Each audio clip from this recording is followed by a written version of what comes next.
Welcome, ladies and gentlemen, to the casino that is the stock market. My name is Shades. If it's your first time here, be sure to subscribe and give the video a like. It really helps the channel grow. Now let's jump into the video.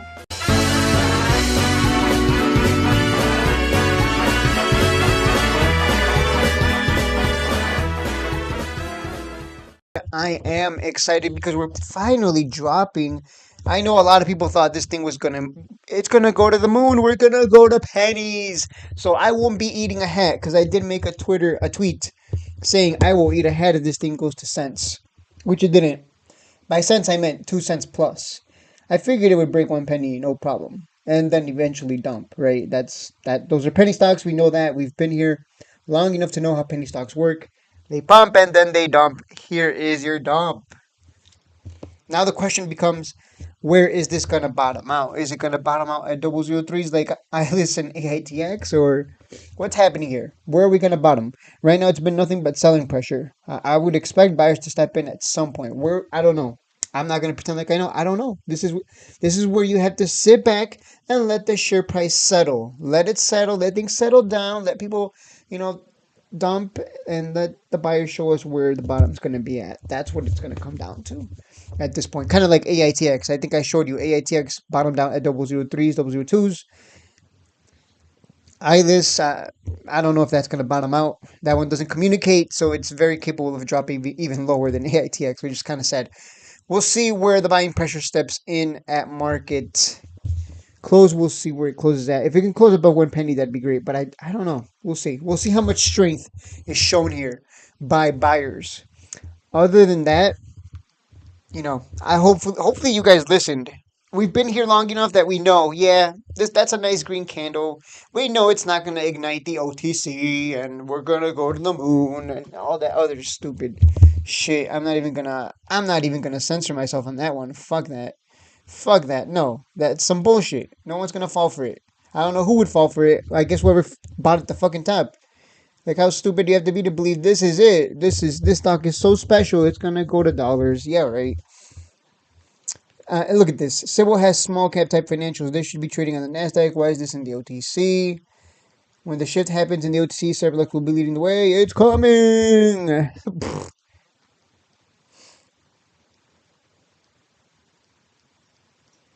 How far will this stock fall? Well, I don't know. Let's see where the bottom's going to be on that one. Because when they come out with their next earnings, it's going to be incredible. It's going to be incredible. The next earnings, they should have a beat, in my opinion. Like, the numbers should go up. Because 56 million in revenue is insane for a stock sitting at double zeros. Once this gets more attention, it's going to go. But for right now, all this buying pressure, again, why did this stock move the way it did? Why? There was no PR. There was no earnings. There was nothing. There was no numbers. There was no, hey, we got a government contract. It moved simply on the removal of the CE and all that cash that was sitting on side piling on. Of course, the smart ones are going to dump and take profit. I'm out the door before you. It's on you if you want to get out, or you can hold that bag. That's how it's always been with the OTC, so no one should be surprised by this. I know some people don't want to hear that, but I don't know what reality you're living in. This is how it's always been since 2021 when I first started covering this stock. Once panic sellers are cleared, there's no panic sellers. It's just people taking... That's such a scam thing to say. Panic sellers. No, it's smart people taking profits and bags getting out. The bags are the ones that are probably super excited, like, oh my god, I get to get out of this. Thank you, Lord. I'm glad I get to take my 5 figures or 6 figures out of there. So no one should be surprised by this. Let's see, Cyberlux. I was looking at the share structure. Market cap of 61 million. Authorized shares of 7 billion. Oh man, that authorized shares, outstanding shares is incredible. Outstanding shares. Well, I'm hoping they don't. I don't think they have to dilute, right? We looked at their balance sheet. We looked at their revenues. They shouldn't have to dilute. I don't think so. I don't think we have to worry about that. We didn't have to worry about dilution back then, 3 years ago, or even 2 years ago. So I imagine we wouldn't have to worry about it this time. It's not AITX. AITX has a horrible balance sheet. I'll make a comparison of Cybl, AITX, and ILIS and how they've performed over the past 3 years. And how funny it is that Cybl comes, rises from the dead, and it's already the best penny stock ever. Government contracts are no joke. That is gonna be big. Shareholder update, pink current. Didn't they change the logo? Hey, their logo was pink. They changed it back. I kind of like the newer pink logo, but yeah. Okay, so for those of you who don't know, who haven't been following this for 3 years, they communicate consistently enough that the share price can get some moves. So it's just about waiting for the bottom. And you know what's funny is I just thought about this right now. The fact that the guy told us, the CEO told us, hey, we're working on getting the CE removed, and the fact that they made it happen, I think that tells a lot right there. Like I think that proves so much more than say ILIS saying they're gonna uplist. That's kind of sad. ILIS has been making so many statements about ILIS uplisting, ILIS uplisting, ILIS uplisting. They've done that for 3 years, saying, "Oh, ILIS, we're gonna uplist, we're gonna uplist." It's 2024. They have not uplisted. In that same time frame, Cybl went into CE, and the CEO said, "What did he say? We're working on getting the CE removed," and they made it happen. And they made it happen. They followed through. I think that speaks volumes.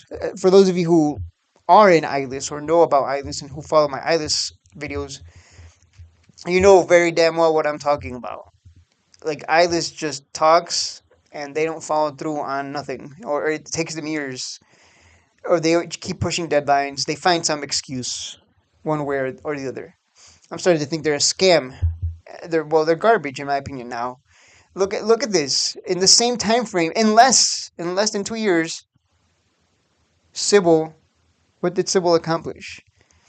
It went into CE and got out of it. Actually made it happen.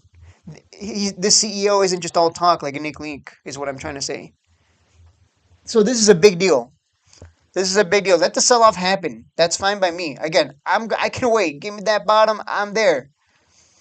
And the funny thing is, the moment the CE got removed, the CEO immediately started communicating and even gave us a shareholder update. I don't know what their PR strategy is going to be moving forward. I look forward to that. I look forward to seeing what he has to say and their earnings as well. I think there's big things coming, and right now, hey, let him sell, let him sell. This is fine by me. This is already the number one OTC stock right here. Already better than ILIS, and who ILIS blah blah blah don't follow through on anything. The share structure is smack dab in the middle. Oh no, I don't think so. Wait. I was gonna say the share structure. Let me look at ILIS's share structure real quick. I am curious. I'm pretty sure ILIS has a lower share structure, or maybe about the same. Yeah. It has 3.5 billion in authorized shares. Outstanding shares 2.3. Yeah. So it's kind of funny. Cybl's kind of like smack dab in the middle between AITX and ILIS, because this one is at 7 billion authorized shares, and I believe AITX has a ridiculous like 15 billion, like double the amount, right? Yeah, they increased it recently, so this is gonna go up to 15 billion. So it's kind of funny. These three OTC stocks are like, when it comes to the share structure, one of them is just Cybl is just smack dab in between them, which is good because it can still move. I mean, if AITX can move 500% from 002s to 1 penny this year, then I think Cybl is very much capable of more than that. And the government contract side of things and the earnings with the kind of revenues they're getting, it's going to be incredible. You guys just have to be patient though. Too many people, they want their stock to skyrocket tomorrow. I just realized I never changed the scene. Let me change the scene. There you go. Now you get a closer look at what I was saying. I completely forgot to change the scene. But yeah, as I was saying, as I was saying, once the PRs start getting released and we find a bottom, we're going to start making money. It's going to be hand over fist money. That's all we were doing last time. Last time it was at a bottom at 1 penny, that we just kept making money because it just wasn't dropping. The CE was the only reason it dropped. The CEO follows through. The CEO actually goes out of his way to he gets things done, is what I'm trying to say. And that's just refreshing to see compared to ILIS, at least. AITX gets things done. The CEO is transparent, but he kind of, he tries to downplay dilution. He tries to downplay it, and they dilute like 200 million, like literally, like in less than 10 days, they diluted 200 million. Like, it's insane. But either way, we're getting the best of both worlds here. We're getting a CEO that communicates, a company that can get government contracts, partnerships, and that has the share structure to run. This was nothing, by the way. This run that it had, that was nothing. That was just a start. That was a nice little tease, something to get you going. Unfortunately, I was asleep. I woke up 30 minutes late. I woke up at like 9 o'clock, and I'm like, oh, I guess I missed out. Oh well, I'll just wait for the pullback. Like, it's gonna happen. Anyone never listen to people who say, "Oh, this is gonna go to the moon. This is it. This stock is so special. It's gonna get the CE removed in 1 week." Yeah, right. Here we are, 2 years later almost. So either way, I'm very bullish on this. Very. Despite I know you're seeing red on the screen, I'm very bullish, but I'm not gonna make the mistake of when I didn't know what I was doing. The version of me that didn't know what I was doing, I probably would have chased that 124, thinking, "Oh my God, this is it. This is gonna ignite the OTC bull run. This is gonna start it. Let's go!" Like, I would have just been so stupid. I probably would have bought here right now because I'm like, hey, maybe let me average down and add some more because people don't know what they're missing. Nah, I don't do that. Let's wait for the bottom. And that's it for the video. Hit that like and subscribe button. I will see you guys in the next one.